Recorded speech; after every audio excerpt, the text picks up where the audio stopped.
What I want to see AI doing is taking the admin out of life. Makes sense. But what we're really seeing people trying to do is make AI agents become experts.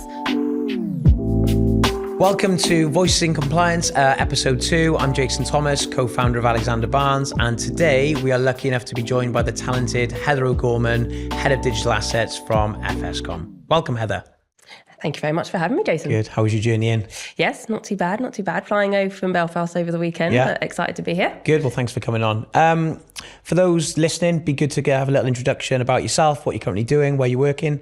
Yeah, no, absolutely fantastic. I'm Heather O'Gorman. I'm Associate Director at FSCOM, where I'm also the Head of Digital Assets. Work a lot with the payments, e-money and crypto asset firms within the UK, supporting them from authorization through audit and advice thereon. Awesome. Thank you for that. And how busy are you guys at the moment? I'm guessing manic? Very busy at the moment. Yeah, without a doubt. It's just so much going on in the space, so many new regulations, lots of people wanting to come over from other jurisdictions looking to come to the UK, which is, fantastic for us, not only as a consultancy, but for our economy as well. So lots going on, and we're really excited to be supporting our clients with that. Good. One of the first questions I wanted to ask you is something I'm seeing. Are you seeing much movement when it comes to like financial crime and compliance teams having restructures or cutting teams from your point of view? Yeah, absolutely. I think one of the things that we're certainly seeing is, as I say, more and more group structures coming into the UK, and thereby trying to determine the best way in which to structure, especially the first line, where they're trying to ensure that they maybe do have that slightly more global approach, trying to streamline processes and having that sort of onboarding or TM team. But I certainly think from a second line point of view, there's a real need for that real UK expertise and knowledge to be able to come in and support firms with the actual UK regulations. And is there any sort of restructures you feel work better than others? I think there is certainly some structures where we've seen maybe them being offboarded too much into other countries, if I'm being honest, losing that real UK knowledge expertise. But I think ultimately the best way you can try and do that is to, obviously companies need to streamline, but ensuring that they're doing that with the right technology, with the right processes in place and with the right audit trails. Makes sense. What about AI and technology? Do you think that's having an impact on hiring cuts? We definitely can't say the word technology without saying AI anymore, can we? I think we will start to see it happening more, and I think it will be a real shame because I don't think that AI is quite ready yet myself. We are quite an AI focused business ourselves. We're very happy to support our teams and our clients with how to approach AI. What we are probably finding is the hardest at the moment is that what I want to see AI doing is taking the admin out of life. Makes sense. But what we're really seeing people trying to do is make AI agents become experts. And that's not just me saying that as a consultant who wants to keep my job, right? I think it's a real shame that we're thinking the way to use AI is to replace our intelligence. But actually what we should be using it for is to replace our admin needs. Makes sense. Do you find founders or people that are coming to you are actually talking about that and saying, actually, can we utilize the AI better to limit hiring effectively? I don't think limiting hiring. I think, again, it comes down to this streamlining processes. And we are in a difficult economic period, and people are thinking about how do we make things more cost effective. And I completely appreciate that. But I do think there's an argument to say that it needs to be the balance. I think people are just figuring out at the moment, aren't they, what they can do with it, what works well. Yeah, we're still so early doors. FCA focus areas at the moment, financial crimes massively high on the agenda at the moment. What are you actually seeing from your point of view? Yeah, I think a lot around AML, business-wide risk assessments is probably where we're seeing a lot of drive. There's been a lot of guidance recently supplied by the FCA. If you have a look at the crypto asset page of guidance, half of it is about how to write a BWRA. And I think that's really important as well, right? Because if you can really, truly understand your risks and then be able to evidence how you control them, you really have the groundings and the rationale as to exactly how you're applying this risk-based approach. And I definitely think the FCA will continue down that route of ensuring those BWRAs are really accurate and clear. Is there any real specifics that they're really focusing on? The methodology of them actually really strictly, to the point where, really assessing what does impact mean to you? How are you analysing what likelihood is? How are you effectively controlling and analysing the effectiveness of those controls within the business-wide risk assessment? Then mapping it all back, that really down to the wire scrutinising exactly how you are applying those methodologies. And a firm's well equipped to be able to deal with that, do you think? Do you think the knowledge is there? Yes and no, for sure. I think it's one of those things, I think a lot of firms still have their BWRA on a spreadsheet. spreadsheet. And I think there's still a lot of legacy issues with it being dusted off once a year, and the MLRO report has to come out. And I think these things have to really be live documents. I like to see when you've got a risk assessment that directly then correlates with your compliance monitoring plan, that then the results for that then go back into your business risk assessment. It's spoken about at a risk committee, it's looked at, it's assessed, and it's reviewed on a constant basis. I think then you can't go too wrong. And also there are some really good technology advances in how to potentially get better at making them more live processes. So certainly looking at whether there's a technological solution that would work for a firm too. What would you say to a firm doing that now? Is there any sort of tips or guidance they could have looking at this being a big agenda at the moment? Yeah, I think really taking on board the FCA's guidance. I do actually think they really have tried to go out and be as productive as possible with speaking to firms, seeing their BWRAs, giving the good and bad practice. I really think that just taking it back to the drawing board and making sure that you really have people who are responsible for those controls and those inherent risks. Not everything is the MLRO's problem. No, definitely.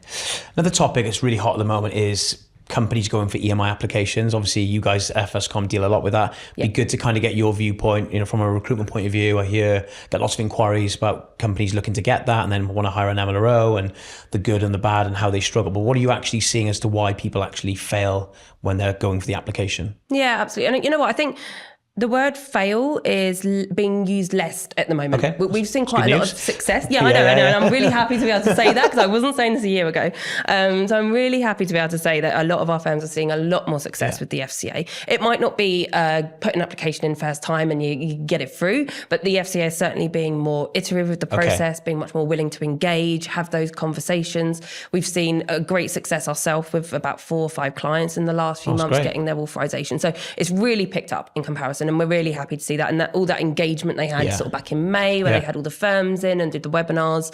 It's obviously that's really paying off. So is that the FCA just basically giving more feedback as the process is going on? Would you say they're kind of more involved as opposed to speaking to you, letting you go away and do it and then coming back? Yeah, absolutely. There was a lot of request to withdraw happening. I think there was probably just a little bit of fear on both sides as to how best to move forward when the applications aren't perfect. But when we're talking about applications, we're talking hundreds of documents being submitted.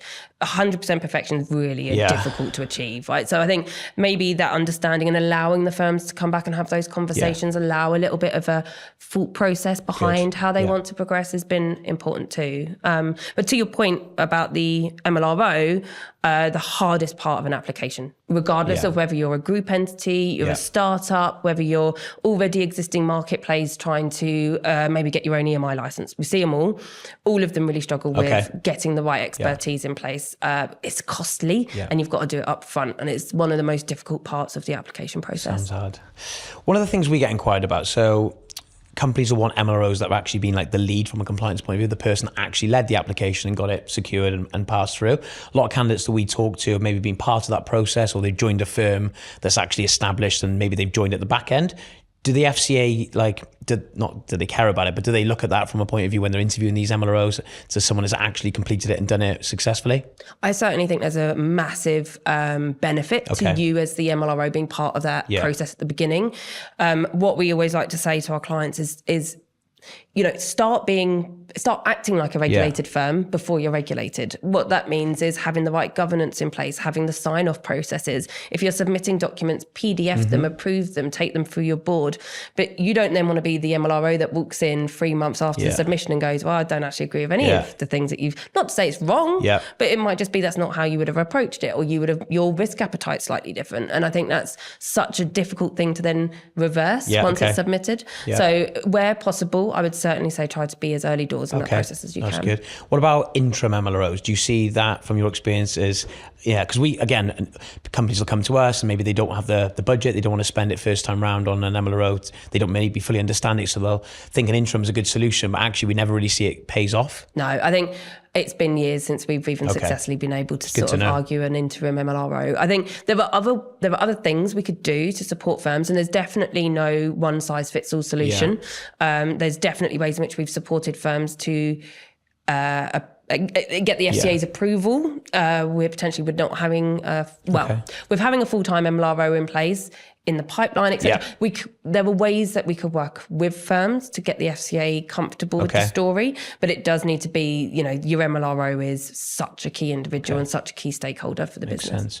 And from firms you're speaking to, what would you say some are doing better than others in terms of like relationships with the FCA? Like what's the companies that are doing well versus others maybe are struggling? Yeah, I think just being open and honest with the regulator. I think the fear of doing a SUP 15, sort of putting your head above the parapet and saying, hey, Mr. FCA, we've had a breach, or we are doing an operational change, or, it can feel quite scary, and it should, you should be taking those things seriously, and they should all be signed off at board. They should all be, again, going through those governance structures.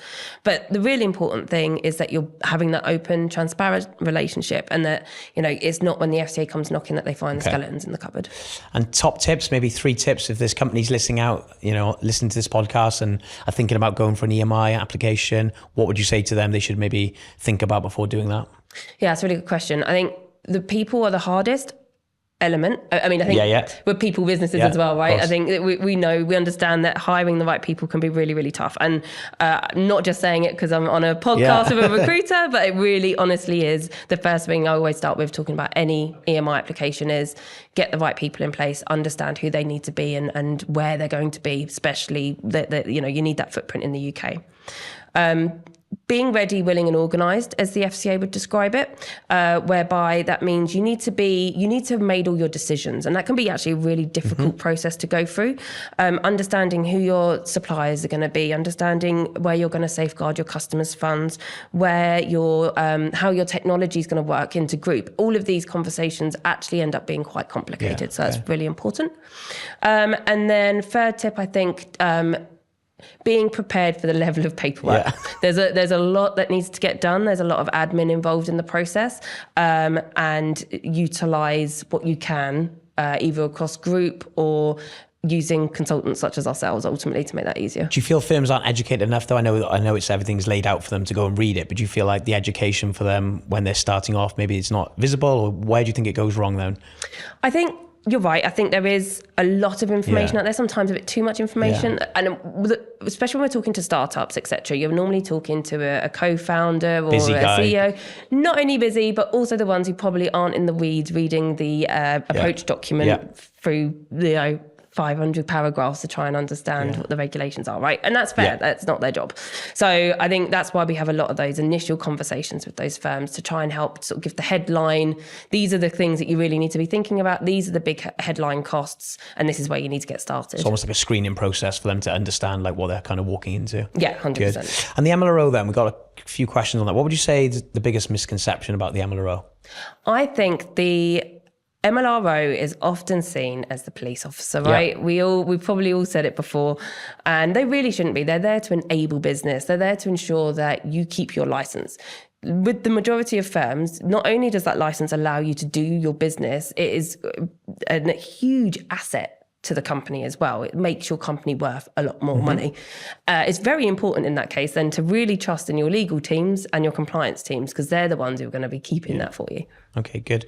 I think, we speak to MLROs all the time and clients will give us their view of good and bad, but what would you say the standout MLROs are doing maybe to build credibility within the business, the stakeholders? Like, are they the ones that are really standing out from maybe candidates that you speak to from FSCOM's point of view? Yeah, I think innovation's key ultimately, and the rules and the requirements have been around for a long time, and it can be very easy to see something work in the past and presume that's the only way it will work. And I think being willing to have those conversations with your product teams, with your tech teams, with your CEOs, and hear them out, and then come back to the table with an option to how to move ahead that might balance the books a bit on both sides. So we obviously want to make sure we're keeping compliant, but also allowing the firm to progress how it would like. Do you feel they get buy-in more by building relationships internally with those different teams? Yeah, I think being able to grow those relationships with key stakeholders right from the beginning as a foundation is so important. Yeah, and what about managing up? I guess that's key.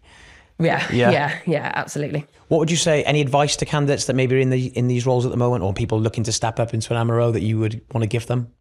Advice on how to step up to be an MLRO. I think we've probably touched on it already, but it's really that understanding who your key stakeholders are and what they want. Then being able to understand how to be a bit more innovative with maybe the approach, understanding where they're coming from, just hearing people out, I think is the most important thing. That's good advice. FSCOM, when they're hiring, so obviously there's a couple of core markets at the moment, banking, fintech's very buoyant, obviously the consultant space. We get lots of candidates that are maybe looking to move from banking to consulting or fintech to consulting. How do you see it from maybe when you're interviewing? Do you find it challenging for them to pick up the pace? Maybe we start with banking. Do you see it works sometimes? Do you think it's a challenge? I really think it's a personality thing. I don't think it's the kind of skill or expertise that you can learn. I think you either love it or you don't. If I'm being completely honest. And is that the pace? Is that due to the pace and the projects? In my personal experience, yes. I've brought in some of the most intelligent individuals in the world into a consulting role and really thought they were going to absolutely smash it. And they just, it just isn't for everyone. Some people like the process, the knowing what every day is going to look like, the regiment. The regiment of being able to have very clear ways forward in how they develop. I'm sure you've got structure and things. Is that just due to the volume of work that you got and the chopping and changing of things? I'm on a podcast today. I will be dashing on an FCA call later today. I'm then going to be talking to someone about their application. There's so many different things that you're constantly being thrown into from and just the regulatory change as well, having to be at the forefront and the understanding of that to be able to then advise our clients on them. It's a big rotating door constantly. And how do they, unless if they're using a recruiter, great, but if they're coming to you, how do they get through the door? Because obviously a CV is one thing. You might have a really good operator within the banking space, wants to work in the consultancy. How do they get through the door? Yeah, we spend a lot of time with our candidates. And not only from interviewing from a skills point of view, but also speaking to our team and having some real honest conversations about what our days look like. You know, the world of consulting is fast paced. It is exciting, but it also does need the right kind of personality to probably be able to work in that environment. So us being able to have those really frank, honest conversations up front, we tend to find really helps to put them at ease as to what they're getting themselves into. Could you see the value in recruiters maybe screening them and drilling into like questions that would help you prep, I guess, if you're meeting these candidates? Yeah, I think so. I think there's certainly... as I say, I don't think that consulting and even being in-house fintech is for everyone. And I think being able to determine what maybe some of those soft skill sets are and helping to develop what those mean would be really helpful. So you would probably test it a bit more than maybe someone coming from a like-to-like competitor? Yeah, absolutely, 100%. Okay, good. What are your plans for the next 12 months? I guess your plans individually and the business. Is there any exciting things on the horizon? Lots going on. I think the big word at the moment is safeguarding. I think that's going to be really important for the payments world and EMIs. It's also going to be as important for crypto firms once we start getting the regulation in next year, which will be exciting as well. I think from a professional point of view, very exciting going into 2026. There's going to be a lot to be working towards. And personally, contemplating whether or not we actually take the plunge and buy in Belfast. Ooh, so, big move. Yeah. Good luck if you do it. Crypto, obviously you're doing the digital assets. Do you think crypto is being taken more seriously now, or do you still think it's not quite there? I do think it's being taken seriously. But there are certain parts of crypto that I think are being taken more seriously. Stablecoins? Stablecoins. Yeah, absolutely. I do think the infrastructure of digital assets is going to change how we move money. I think that's fundamentally what we are moving towards. And I think it'll be really important. And I think I'm quite excited to see where that goes. The elements such as Bitcoin's going to stick around. Like there is a good reason that it's compared to the digital gold, because it is a unique asset that isn't going to be going anywhere. And I think that we will continuously see new evolutions of how crypto assets will evolve in the space as well. And no doubt there'll be lots of user cases as to how we can tokenize assets, etc. But for me, what's really interesting, given my payments background, is the use of stablecoins for cross-border payments. Seems to be going the way. What do you think the biggest misconception is from people around the digital asset space? I think there's still a lot of this worry that it's just used by criminals on, the dark web to buy drugs ultimately, which, by no means that probably is still happening. But then so is fiat. So we're not sort of sitting here saying traditional money isn't also being used to launder funds. So I think really it's about that re-educating, or not actually re-educating, educating from scratch. There's so many great things that the technology can do for us, that the concepts can do for us within traditional markets, as well as what what fintech will look like in the future.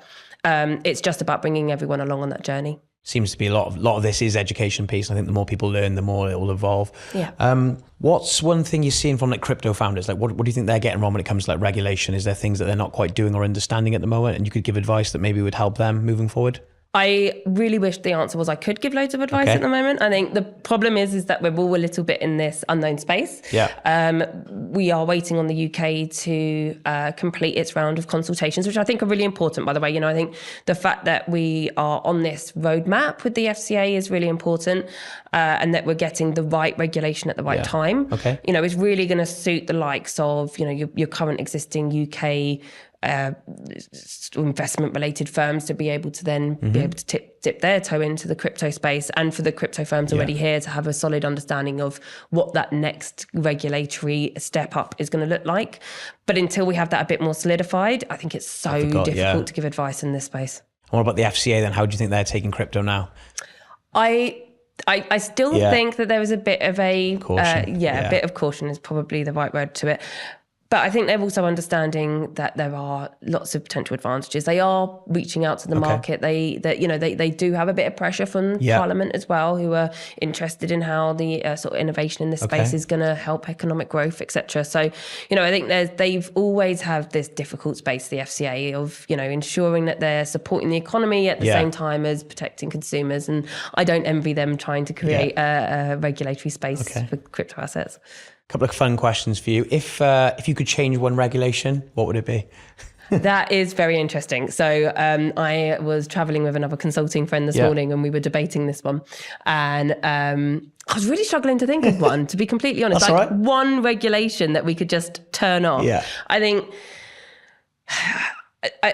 the regulatory change for me would be to bring in the crypto asset regime as fast as we can, ultimately, and making that as effective, learning from not always the mistakes, but learning from what there is to be learned from, like the likes of Mika, for example. Okay, awesome. And how do you stay current? I know you're doing this all day, every day, but in terms of like fintech and the regulations, how do you stay current? Yeah, I think just reading, to be completely honest with you. We do a lot of horizon scanning internally, which is, you know, really helpful. Read the newspapers, be involved, have the conversations, and challenge each other as well. I think it's very easy sometimes to presume that your interpretation of rules is correct, but it's always great to get a couple of colleagues around and challenge those thoughts and processes, to make sure that maybe you might be seeing something from a different direction after having done that. You must have so many different inquiries. I guess you're learning all the time on the job. Oh, 100%. Always. Yeah, there's always a different business flow or business idea or a new way of trying to interact with the regulatory regime.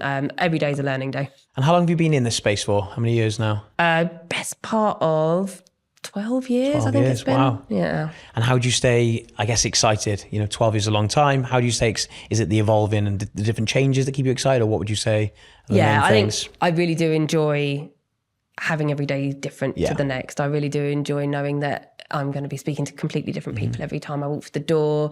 And I think always having to learn something new. I think it just keeps you inspired and keeps you innovative and just so fascinating speaking to so many different business partners, business owners, and understanding what they're trying to achieve and being passionate with them too. Awesome. And if you weren't in this space, what do you think you'd be doing? A very good question. I would realistically probably own a little craft shop. Oh, very different. Yeah, very different. I think looking retrospectively back, that would probably be what I'd love to do. Maybe give it another 10, 15 years. Slow time. pace? Yeah, maybe a retirement job, yeah. Would that be in Belfast? Potentially, maybe a little shop on the seaside. I wouldn't say no to that. Yeah, would you be bored, do you think? Well, potentially. You know, I've been speaking to a friend about, you know, what it would look like to set up something like that. And we're talking about the fact it's always really exciting to start it up and all that pressure and excitement and making all those decisions. I think I'd definitely get bored by the time of actually running it. Yeah. And then some quick fire questions, some fun questions to end. Your morning routine, would you say it's well planned or would you say it's chaotic? I'd be tempted to say well planned, but I know my husband would be listening to this saying absolutely not. Lying. Chaos. Absolute chaos. So no 5:30 ice baths? No 5:30 ice baths. Absolutely not. The alarm is normally going off for the 10th time before there's any notion of getting into the bathroom. And what about, do you have a guilty pleasure with like a TV show or a podcast that you may listen to? Guilty pleasure is, I was trying to think of something that made me sound slightly more intelligent, but it's got to be something like Married at First Sight, right? Yeah. I can't resist a little bit of relationship drama and gossip. Is that the ones where they have the door and you talk to the door? That's Love is Blind, but I also watch that What's Married at First Sight? What's the difference there? Married at First Sight is the one where the consultants pick who you get to be, where you get to meet them for the first time up the aisle. Mm-hmm. And last question, if you could swap lives with anyone in the world for a week, who would it be? It's a really tough question. I think, I can't think of someone off the top of my head, but I think it would have to be some kind of fabulous musician. I would love to be able to go up on stage and absolutely rock out and have all that audience screaming and singing your song along with you. I'll tell you what, I'll be Adam Lambert. How about that? I'll be Adam Lambert because I would absolutely love to go up and crucify. No, actually, Adam Lambert does not crucify because I would be able to sing like Adam Lambert because I am Adam Lambert. Queen songs. Queen. Rock it for a day. 100%. Behind me, behind you. Can't go wrong. Three different things there. We've got arts and crafts, consultancy world, on stage. Yeah, 100%. Let's do it. Well, that's it. Thank you, Heather. Loved having you on. Hopefully some listeners got some value out of that. I certainly did. And we'll look forward to seeing how it comes out in a few weeks. Thank you so much for having me.